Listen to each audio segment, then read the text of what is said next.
Thank you. We're back for our next departmental budget discussion. I'm Mayor David Briley. I'm joined by Tanya Lomax O'Neill, the city's finance director on my left, and the chief of staff for the mayor's office, Emily Piscini, who's on my right. Before we get started, just a little bit of a recap from last year's budget, where we had some unusual circumstances which prevented us from having the budget we all wanted. So we had to tighten our belts over the last year and live within our means. As a result of that work and some better revenue projections for this coming year, we are in a position to give our employees a 3% cost of living adjustment, steps and open range increases that we hope will be seen as a sign of our appreciation for the hard work of all our Metro employees. Our next budget discussion this afternoon is with Scott Potter from the Department of Water Services here at Metro. The Water Department certainly has had a lot of work to do every year, but this last year in particular.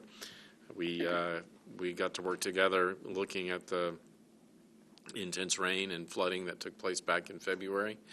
I think that was February, right? February. It was in February.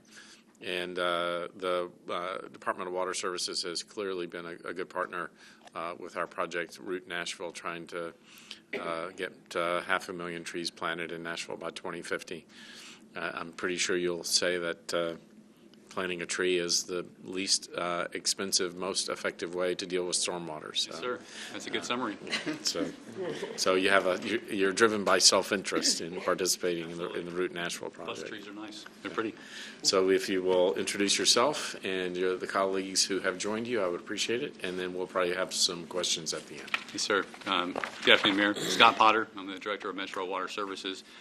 To my right, Ben Adewui. He's the Assistant Chief Financial Officer for Metro Water Services. Amanda is quite busy presently. They're going to welcome a new member to their family quite soon. So we send our good wishes out to Amanda.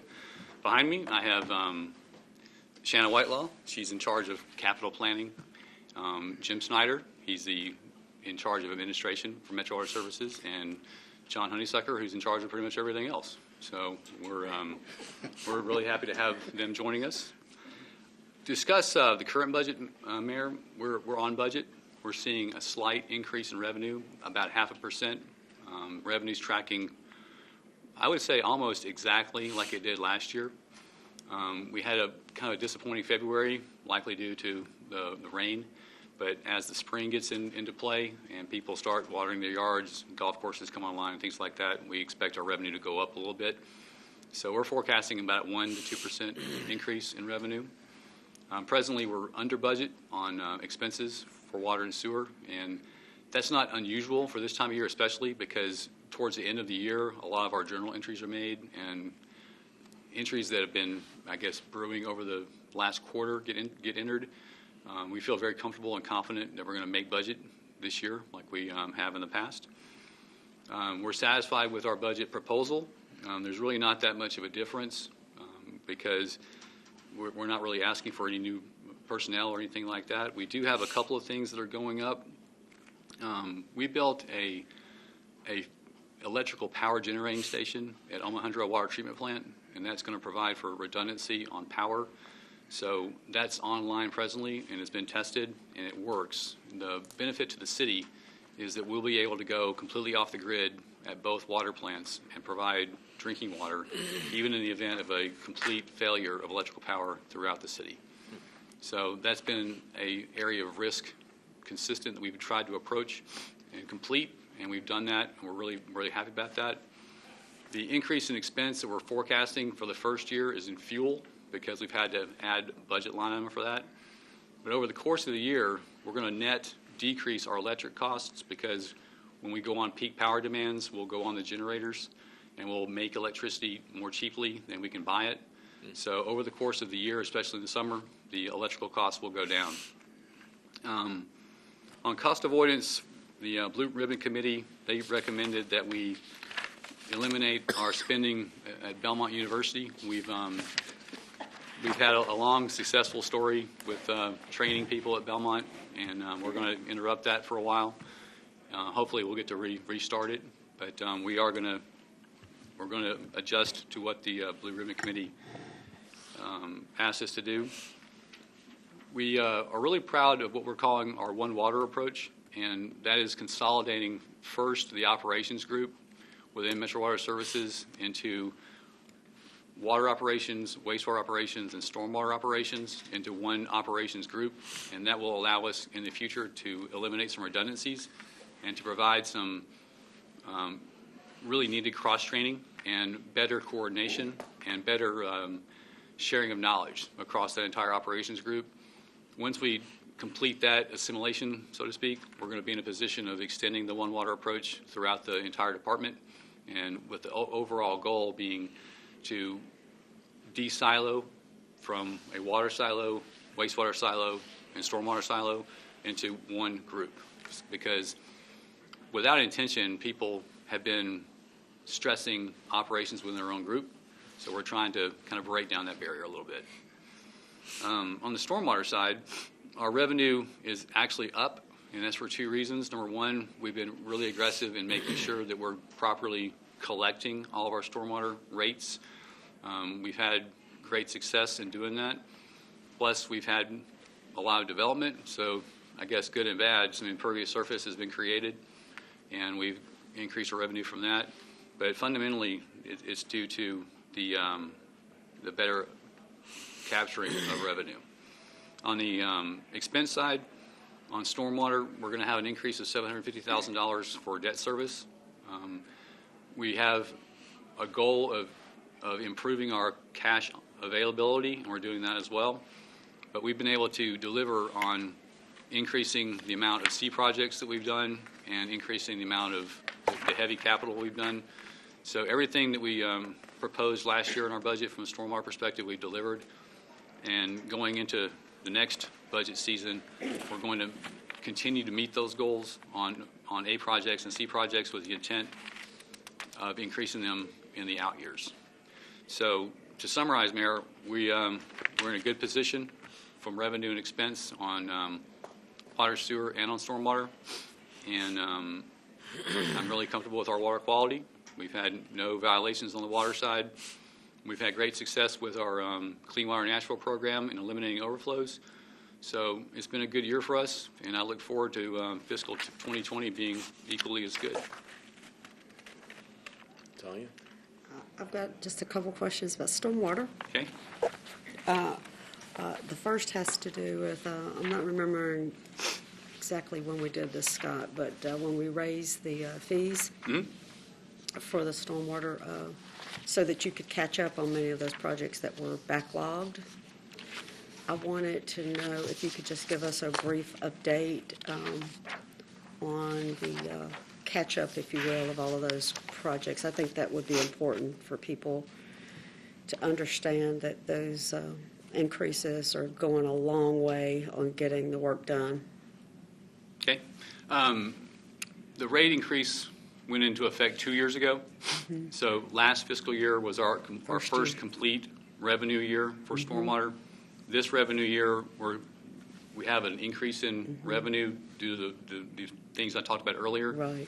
But we are projecting $4 million spent this year in C projects, and that's actually more than triple the $1 million.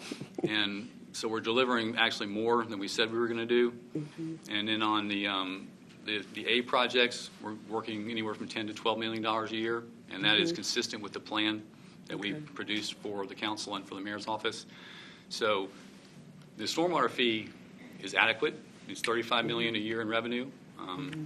We can always do more with more funding, but at this point, I think we're properly funded, and we're in a position where we can continue to drive down that backlog. On the other hand, February rains established a whole new set of demands on routine maintenance especially. So every time we have a big rain event, we have new people call in requesting service. So the bad news is the backlog will never go away. So we'll always be trying to catch up because there's always more work to do. But if you look at the performance of the stormwater system infrastructure over the last 3 to 5 years, it's improved. The home buyout system program has worked very well to eliminate the risk of someone being captured in their home in danger and people having to rescue them because the home is gone. So we're going to continue that program. We aggressively seek out funding from the federal government whenever we can. We've been successful in that. We've got a really good partnership with the Corps of Engineers. We're going to purchase 44 homes in the Mill Creek Basin. Actually, we've already started. We closed on 2 homes. So with the home buyout and the increased funding on A&C projects, I feel really good about what we're able to deliver to the ratepayers. I just think that's a terrific story. And the second item I wanted to mention about stormwater is probably just to give you a thank you, because I have a thing about departments in Metro that have 1 employee. And in the current year, you all took on one of those departments that had a single standalone employee and integrated that employee into your stormwater division. Is that all that's successful. correct? And it's been hugely successful. She is now back up and everything. So It's working great. we should have done that a long time ago, right? Well, Yeah. perhaps. But going into the future, it's working great. And we have the Soil Conservation District brings a lot of opportunities to bear for us. So it enables us to better manage the watershed with the assets associated with the federal government, associated with the Soil Conservation District. So it's been a really good win. It was a natural fit, I think, and I think there are other opportunities. Yes, sir. I agree. Okay. Questions? So I have a question. The Blue Ribbon Commission recommendation, that did not come from the Water Department? That was something that came from the commission itself? No, we forwarded that Okay. as an idea. All right. But you're an enterprise fund, right? Yes, so, sir. I mean, the $40,000 is not going to come back to the general fund. It's That's just correct. going to give you more reserves, essentially, in a particular year. And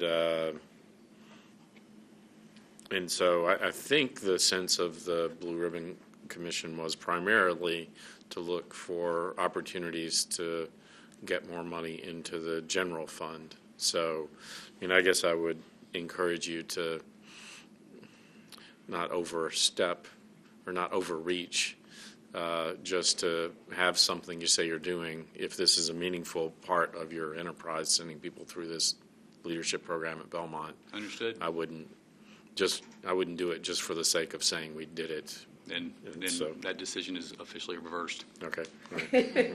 Right. I think we'd want you to do it if you were saying we looked at it and thought it through, and we just don't think it's the best use of that money. We want to use it in a different way, but otherwise I wouldn't encourage you to do it just for the sake of doing something. Yes, sir.